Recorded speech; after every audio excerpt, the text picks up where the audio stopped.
Satyabama Institute of Science and Technology, Chennai and Sriperumbudur. வணக்கம். News Tamil செய்திகளை வழங்குவதற்காக நான் ஷியாம் சுந்தர். இனி செய்திகளை விரிவாக பார்க்கலாம். சென்னையின் புறநகர பகுதியான திருநின்றவூர் பகுதியில் வீசிய சூறைக்காற்றில் ஆடிக்கொண்டிருந்த தென்னை மரங்களை நபர் ஒருவர் வீடியோ பதிவு செய்து கொண்டிருந்த நிலையில் சடசடவென தேங்காய்கள் விழும் காட்சிகளும் பதிவாகி இருக்கிறது. இது குறித்தான விவரங்களை நம்முடைய செய்தியாளர் எட்வர்ட் வழங்க நாம் கேட்கலாம். எட்வர்ட், மேலும் விவரம்.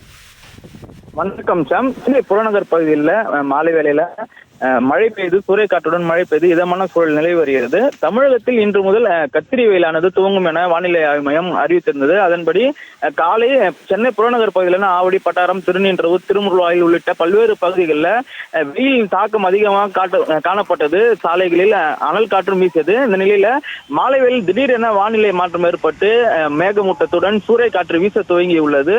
இந்த நிலையில திருநின்றவூர் பகுதியில் அதிக அளவிலான சூறைக்காற்று வேகமாக வீசுவது அதனை ஒருவர் படம் பிடித்துள்ளார். தென்னை மரங்கள் காற்றில் அசைவதை படம் பிடித்துள்ளார். அப்போது திடீரென தேங்காய்கள் சடசடவென அந்த வீடியோவை பதிவு செய்யும் நபர் மீது விழுந்துள்ளது. இதில் அவர் அதிர்ஷ்டவசமாக தப்பியுள்ளார். இந்த காட்சிகள் தற்போது சமூக வலைதளங்களில் வேகமாக பரவி வருகிறது.